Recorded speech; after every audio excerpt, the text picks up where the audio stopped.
Are you an active listener? The majority of us think we are good listeners, but studies show that most people only listen with the intent to reply. We're so focused on formulating our response that we don't even hear what the other person is saying. When you practice active listening, it shows the other person that you respect them and value their opinion. It helps you build stronger relationships, improve your communication skills, and boost your self-confidence. Active listening is also essential in the workplace. When you listen actively to your colleagues and customers, you can resolve conflicts more easily, make better decisions together as a team, and increase productivity. So now you understand why active listening is so important. But how do you actually do it? Well, there are 5 steps you need to follow. 1. Pay attention. This means focusing all of your attention on the person speaking rather than thinking about what you're going to say next or getting distracted by your phone or other things going on around you. To do this, sit up straight, make eye contact, and use body language to show that you're engaged in the conversation. For example, lean in towards the person talking, nod your head, and maintain appropriate eye contact. Avoid checking your phone, looking around the room, or doing anything else that takes your attention away from the speaker. If you must check your phone, excuse yourself from the conversation briefly and then return your focus to the speaker. You should also be aware of your facial expressions and body language. Make sure they're open and inviting rather than closed off or dismissive. For example, avoid crossing your arms, rolling your eyes, or looking away while the other person is talking. These behaviors can send the message that you're not interested in what they have to say. One way to ensure you pay attention is by asking clarifying questions. This not only shows the other person that you're paying attention, but it also helps you to better understand what they're saying. For example, if someone says they feel like they're constantly being criticized at work, you could ask, "Can you give me an example of when this happened?" Or "How does that make you feel?" By asking these questions, you demonstrate that you're actively listening and you're genuinely trying to understand their perspective. 2. Show empathy. Empathy is key to effective listening. It means understanding and sharing in the emotions of another person. When you show empathy, you let the speaker know that you're there for them and that you care about what they have to say. To show empathy, you must first pay attention and try to understand the speaker's perspective. Ask yourself how they might be feeling and what their experience is like. Once you've done this, you can show empathy through your body language, tone of voice, and words.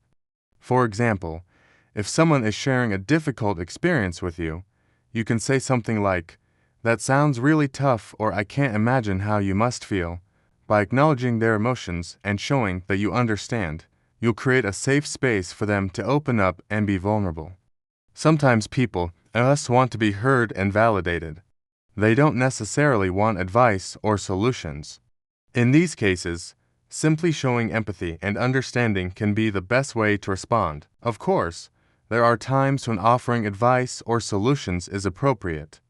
But it's important to be aware of the other person's emotional state and to consider whether they're open to receiving advice before offering any. If they seem open to it, you can gently suggest possible solutions or offer helpful resources. But if they don't seem receptive to advice, it's best to continue showing empathy and understanding. Remember, active listening is about more than just hearing words. It's about connecting with the person speaking and understanding their perspective. Showing empathy is a crucial part of doing this. 3. Don't interrupt. Interrupting is one of the worst things you can do when someone is talking. It shows that you're not paying attention and that you don't value their time or opinions. Plus, it can make the speaker feel disrespected and unheard. To avoid interrupting, focus on what the speaker is saying and wait for them to finish their thought before you start talking. This can be challenging, especially if you're excited to share your own thoughts. But it's important to resist the urge to interrupt. If you do need to interject, politely excuse yourself. Say something like, "Excuse me for a moment," and then briefly share your thought. Then return your attention back to the speaker and let them continue. Also, be aware of the nonverbal cues that can come across as interrupting. For example, if you lean back in your chair or cross your arms, it can signal that you're disinterested in what the other person is saying. Keep your body language open and engaged to show that you're actively listening. Number 4, avoid judgment. When you listen with an open mind, you're able to understand the speaker's perspective without imposing your own beliefs or opinions. This can help you learn new things and see things from a different angle. It also shows the speaker that you respect them and value their input, which can lead to stronger relationships. So, how do you avoid judgment when listening?